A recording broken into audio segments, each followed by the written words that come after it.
আমরা এখন পড়াশোনা করব ডিসিশন মেকিং এন্ড ব্রাঞ্চিং। তো এতদিন পর্যন্ত প্রোগ্রামিং এর যে পড়াশোনাগুলো আমরা করলাম সেটা ডিরেক্ট ক্যালকুলেশন। সাপোজ একটা নাম্বারের সাথে আরেকটা নাম্বার গুণ করব, বা দুটো নাম্বার যোগ করে তাকে 2 দিয়ে ভাগ করব, এই ধরনের সব অ্যারিথমেটিক ক্যালকুলেশন রিলেটেড পড়াশোনা। এগুলো করার জন্য আমাদের অনেক কিছু শিখতে হয়েছে। ভেরিয়েবল এর সাইজ, ভেরিয়েবল কিভাবে ইনপুট আউটপুট নিতে হয়, কিভাবে অপারেশন গুলো করতে হয়, কোন অপারেশনের কাজ কি, সেটা কিভাবে পারফর্ম করতে হয়। তো এগুলো তো আমাদের স্ট্রেট ফরওয়ার্ড কিছু অপারেশন করলাম আমরা। এখন আমাদের এমন কিছু দরকার হতে পারে যে কোনো একটা ডিসিশনের উপর বেস করে কাজ করা। যে যদি দিনের বেলা হয় তাহলে সাপোজ আমি রুমের যে লাইট আছে সেটা জ্বালাবো না, যদি রাত হয় তাহলে জ্বালাই। এই যে একটা কন্ডিশন, যে এই কাজটা এরকম হলে আমরা এটা করি, এরকম হলে এটা করি না। তো এই ধরনের কিছু চেক করে যদি প্রোগ্রামিং এ ইমপ্লিমেন্ট করতে হয়, বা এই ধরনের কোনো কিছু যদি প্রোগ্রামিং এ করতে হয়, তাহলে আমাদের ডিসিশন মেকিং এবং ব্রাঞ্চিং এই জায়গাটা ইম্পর্টেন্ট, এটা আমাদের শিখতে হবে। তো এই যে ডিসিশন মেকিং এন্ড ব্রাঞ্চিং যে চ্যাপ্টারটা আছে, এই চ্যাপ্টারে আমরা 3 ধরনের স্টেটমেন্ট দেখতে পাবো। একটা হচ্ছে ইফ স্টেটমেন্ট, আরটা হচ্ছে conditional operator statement, last on switch statement. আচ্ছা বলেন তো এই কন্ডিশনাল অপারেটর স্টেটমেন্টটা আপনারা কোথাও দেখেছেন কিনা?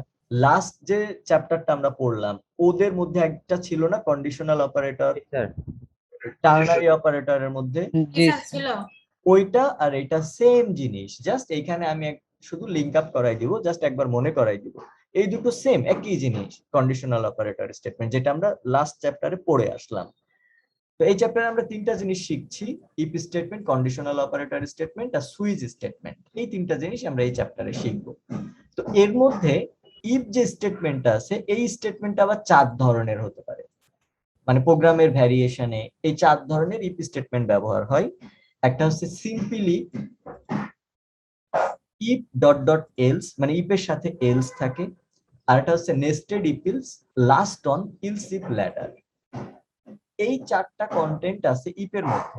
সুইচ ইন্ডিভিজুয়াল, তারপর কন্ডিশনাল অপারেটরও একা, হ্যাঁ এই দুটো একা একা আছে, বাট ইফ স্টেটমেন্টটা এই 4টা ফরম্যাটে প্রোগ্রামিং এ ব্যবহার হয়।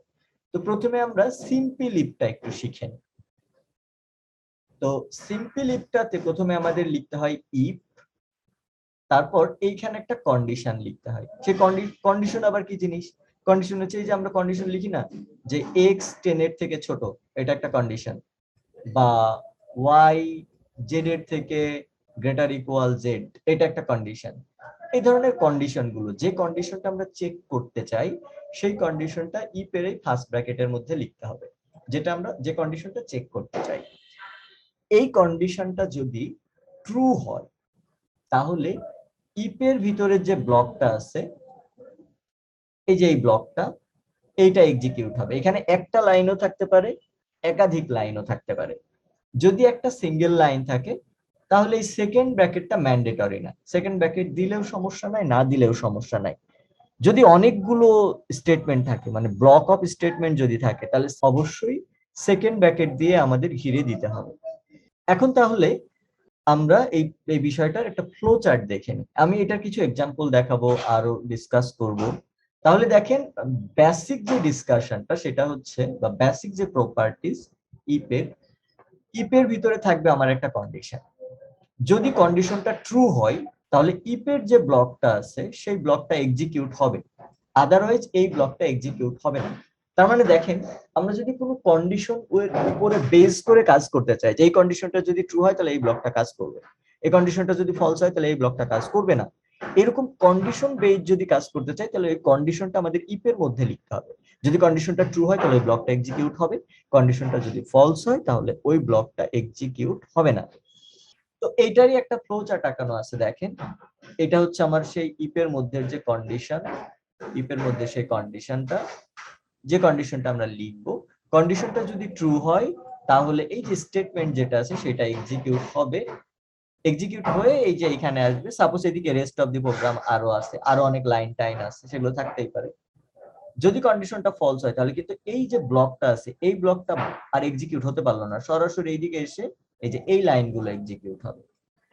এখানে একটা শর্ট এক্সাম্পল আমি লিখেছি, দেখেন এইখানে আমরা কি করলাম, কিবোর্ড থেকে একটা নাম্বার ইনপুট নিলাম, এই নাম্বারটা যদি সাপোজ একটা ইউজার ইনপুট দিল 5 যদি ইনপুট দেয়, বলেন তো এই কন্ডিশনটা ট্রু না ফলস? অবশ্যই ট্রু হবে। কন্ডিশনটা ট্রু হয়, তাহলে ইপের আন্ডারে আছে কে? এই যে এইটা। আচ্ছা, এইটা কিন্তু দেখেন প্রোগ্রামিং এ পাশাপাশি লিখলেও কিন্তু হয়।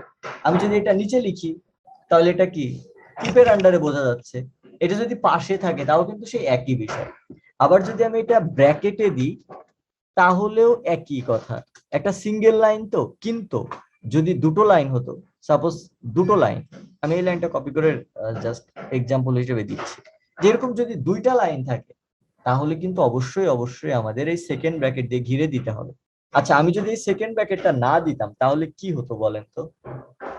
এই ব্র্যাকেটটা দিলাম না তাহলে কি হবে? আমি যদি ব্র্যাকেট না দিই তাহলে এই ইপের আন্ডারে একটা লাইনই আছে, সেটাই প্রিন্টএফটা। বাই ডিফল্ট যে লাইনটা পাবে সেটা ইপের আন্ডারে। আর এই যে এই লাইনটা কিন্তু ফ্রি লাইন হয়ে গেল, এটা কিন্তু আর ইপের আন্ডারে থাকলো না। থাকলো? থাকলো না কিন্তু। কিন্তু আমি স্যার একটু রান করে দেখান যাচ্ছে। হ্যাঁ হ্যাঁ, রান করে দেখাচ্ছি। এইখানে দেখেন, আমি চাচ্ছি যে এই দুটো লাইন এই কন্ডিশনটার আন্ডারে হোক, আর এই কন্ডিশনটার আন্ডারে এই লাইনটা হোক। এটা আমি নিচে লিখলেও সমস্যা নাই। তো তাহলে সাপোজ আমি এই নাম্বারের ভ্যালু ইনপুট দিলাম কিবোর্ড থেকে 5, তাহলে কি আউটপুট আসা উচিত? এই কন্ডিশনটা ট্রু, তাহলে কি আউটপুট আসবে? এই যে number is positive, number is positive 2, এই দুটো মেসেজ আসা উচিত। এই মেসেজটা কি আসবে? আসবে না। যদি এইটা ইপের আন্ডারে থাকতো তাহলে কি এই দুটো ইপের আন্ডারে যদি থাকতো এই মেসেজটা আসতো, এটা আসতো না। আচ্ছা, আমি যদি -5 ইনপুট দিই তাহলে মেসেজ কি আসবে? শুধু নেগেটিভ আসবে, কারণ এই কন্ডিশনটা ফলস। এই কন্ডিশনটা যদি ফলস হয়, এই দুটো লাইন যদি ইপের আন্ডারে থাকে, এই দুটো লাইন কি এক্সিকিউট হবে? হবে না। তো আসলে এইখানে দেখেন, এইবারে আপনারা বুঝতে পারবেন। এখন আমি প্রোগ্রামটা একটু রান করি। একটা নাম্বার ইনপুট দিলাম -5, তাহলে আমাদের আউটপুট কিন্তু আসলো দুইটা। আচ্ছা, সবগুলোর পিছনে একটা করে নিউ লাইন দিই, না হলে বুঝতে পারবেন না। প্রোগ্রামটা রান করলাম, -5 ইনপুট দিলাম, তাহলে দেখেন আউটপুট আসলো নাম্বার ইজ পজিটিভ 2, মানে এই যে এই প্রিন্টএফটা এক্সিকিউট হয়েছে আর এই প্রিন্টএফটা এক্সিকিউট হয়েছে। আসলে আমরা কিন্তু চাচ্ছিলাম যে এই লাইন দুটো যেন এই ইপের মধ্যে আসে। যদি আমরা কোনো ব্র্যাকেট না দিই তাহলে কি হয়েছে, এই লাইনটা ইপের আন্ডারে আসছে আর এটা একটা ফ্রি লাইন হয়ে গেছে। হ্যাঁ, ফ্রি লাইন, ওটা কারোর সাথে রিলেশন নাই।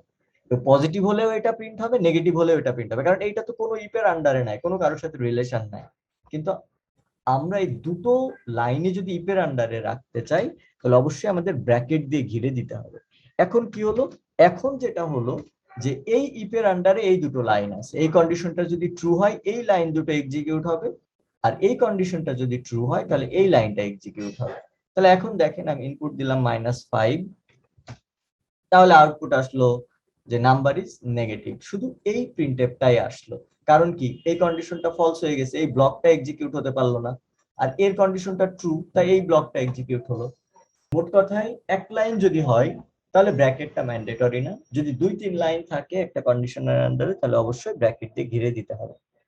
তাহলে এখানে ওই সেম কাজটাই করা আছে। দেখেন, একটা নাম্বার নেগেটিভ নাকি পজিটিভ সেটা এই ইপের মাধ্যমে চেক করে করে বলা আছে। আচ্ছা, এখানে দেখেন যে এই কন্ডিশনটা যদি ফলস হয় তাহলে কি হবে, এই ব্লকটা এক্সিকিউট হবে না। আচ্ছা, এখানে একটা লাইন ছিল, আমি এটা আপনাদের দেখানোর সময় দুটো লাইন দিয়ে ফেলছি বোঝানোর স্বার্থে।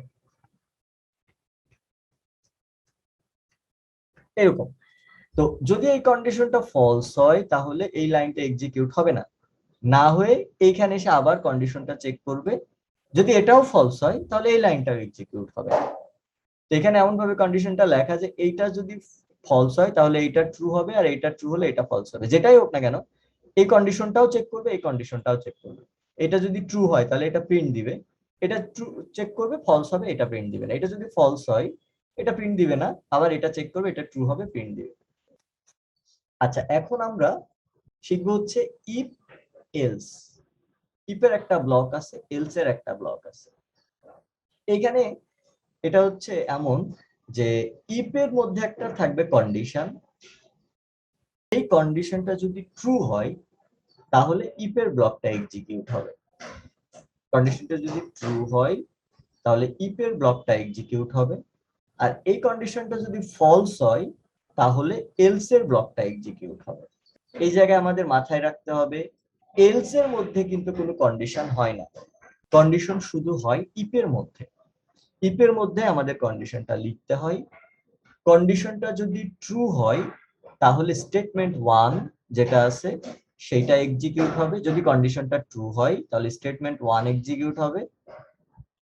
এই কন্ডিশনটা যদি ফলস হয় অটোমেটিক্যালি এলসে চলে আসবে।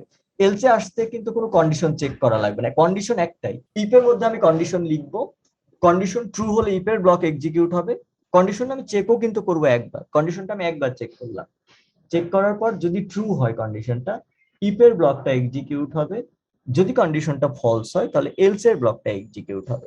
আগে যে সিম্পল ইফ শিখলাম আর এখন যে ইফ এলস শিখছি, এই দুটোর মধ্যে পার্থক্যটা কি হলো তাহলে বলেন তো?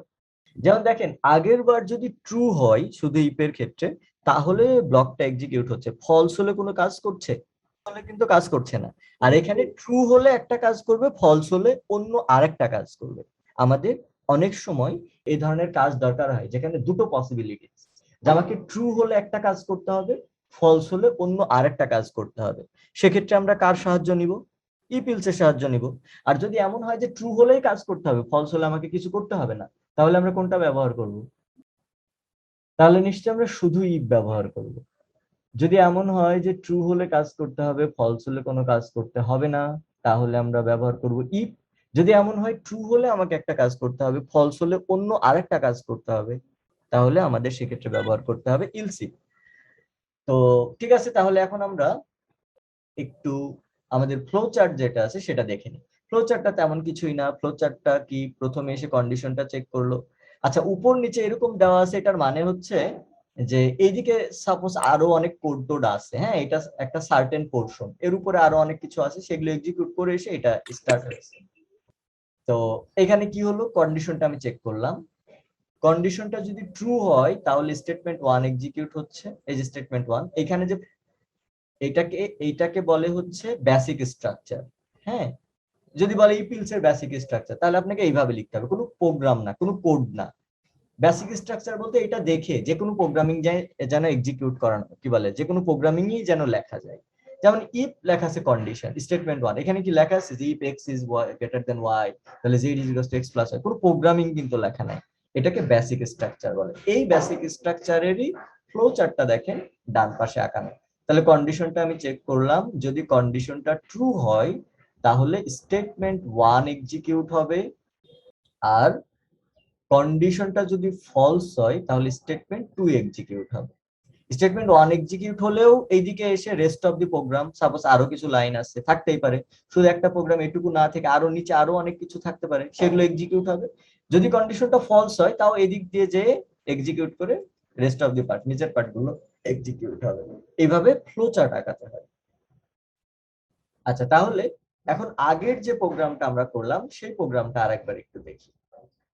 আগের প্রোগ্রামটা দেখেন, আমরা দুইবার ইফ দিয়ে চেক করেছি, আর এবার ইফ তারপর এলস। কারণ কি দেখেন, এইখানে এই যে নাম্বারটা যদি জিরোর থেকে বড় হয় তাহলে কি আবার আমার মানে জিরোর থেকে যদি বড় হয় তাহলে তো এটা এক্সিকিউট হলো। যদি জিরোর থেকে বড় না হয় তাহলে আবার কি আমাকে চেক করা দরকার আছে যে নাম্বারটা জিরোর থেকে ছোট কিনা, নাকি আমি একবার কন্ডিশন চেক করে বলতে পারবো যে পজিটিভ নাকি নেগেটিভ? যদি কন্ডিশনটা ট্রু হয় তাহলে নাম্বারটা পজিটিভ, যদি কন্ডিশনটা ফলস হয় তাহলে তো নাম্বারটা অবশ্যই জিরোর থেকে ছোট, তাই না? জিরোর থেকে ছোট বলেই তো কন্ডিশনটা ফলস হলো। আমার কি আবার চেক করা দরকার আছে? না। আমরা সিম্পল ইফ ছাড়া কিছুই জানতাম না, তাই এটা আমরা দুইবার সিম্পল ইফ দিয়ে লিখেছিলাম। বাট আমাদের অ্যাকচুয়ালি যেটা লেখা উচিত, প্রথমে আমি ইফ এর মধ্যে কন্ডিশনটা চেক করব, এই কন্ডিশনটা যদি ট্রু হয় তাহলে নাম্বারটা পজিটিভ হবে। এই কন্ডিশনটা যদি ফলস হয় তাহলে কি আর চেক করা দরকার আছে নাম্বারটা জিরো থেকে ছোট কিনা? ওই কন্ডিশনটা ফলস হলে নাম্বারটা তো এমনি জিরো থেকে ছোট হবে, তাই না? তাহলে দেখেন এখানে পসিবিলিটিস কিন্তু দুইটা, একটা কন্ডিশনের, যে এইটা যদি ট্রু হয় তাহলে এটা হলো, ফলস হলে কিন্তু আমার অন্য কিছু চেক করা দরকার নাই, ফলস হওয়া মানে নাম্বারটা অবশ্যই নেগেটিভ। তাহলে কিন্তু এখানে আমরা ইপিলস দিয়ে কাজটা আমরা করলে সব থেকে বেটার হয়। আমি ইফ এর মধ্যে কন্ডিশনটা লিখলাম, যদি কন্ডিশনটা ট্রু হয় তাহলে যে প্রিন্টএফ এইটা এক্সিকিউট হলো, number is positive. Otherwise else আমাদের এক্সিকিউট হলো যে নাম্বার ইজ নেগেটিভ। আচ্ছা, এখন আমি আপনাদের একটা ছোট্ট প্রোগ্রাম দেখাচ্ছি। কিবোর্ড থেকে আমি একটা নাম্বার ইনপুট নিব। সাপোজ এই যে নাম্বার ইনপুট নেওয়া আছে, নাম্বারটা অড নাকি ইভেন সেটা বের করব। তাহলে একটা নাম্বার অড নাকি ইভেন সেটা আমরা কিভাবে বের করতে পারি? নাম্বারটাকে আমরা 2 দিয়ে যদি মডুলো ডিভিশন করে 0 হয়, অর্থাৎ পৃথিবীর সকল জোড় সংখ্যাকে যদি আমরা 2 দিয়ে ভাগ করি, সেক্ষেত্রে তাহলে এদের রেজাল্ট কি হবে? 0 হবে। 0 স্যার। আর যদি বিজোড় সংখ্যা হয় তাহলে তাদের ভাগশেষ কত হবে? ভাগশেষ হবে হচ্ছে 1। সেই কাজটা আমরা করছি। ইফ একটা কন্ডিশন দিলাম, নাম্বারটাকে আমরা 2 দিয়ে করলাম মডুলো ডিভিশন।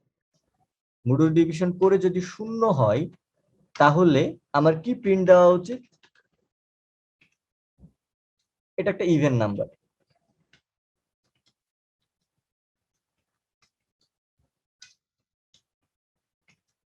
এলস আমি কি আবার চেক করব যে নাম্বারটা 1 হয়েছে কিনা, নাকি আমার এই না উপরের স্যার। কন্ডিশনটা যদি ফলস হয় তার মানে আলটিমেটলি তো এটা 1 হয়েছিল বলে ফলস হয়েছে, তাই না? এই যে পসিবিলিটি যাদের দুটো, তাদের ক্ষেত্রে আমরা এরকম ইফ এলস ব্যবহার করব।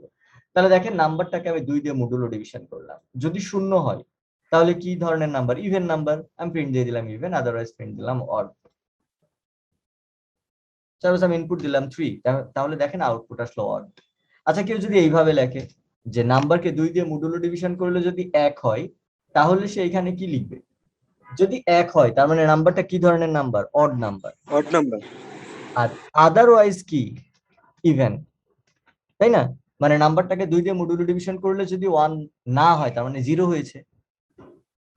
তাহলে যদি কেউ এইভাবে লেখে তাহলে সেক্ষেত্রে এখানে লিখবে অড, এখানে লিখবে ইভেন। নাম্বার আমরা একটা ইনপুট দিলাম 5, দেখেন আউটপুট আসলো অড। আজকের ক্লাসটা এই পর্যন্ত রাখছি।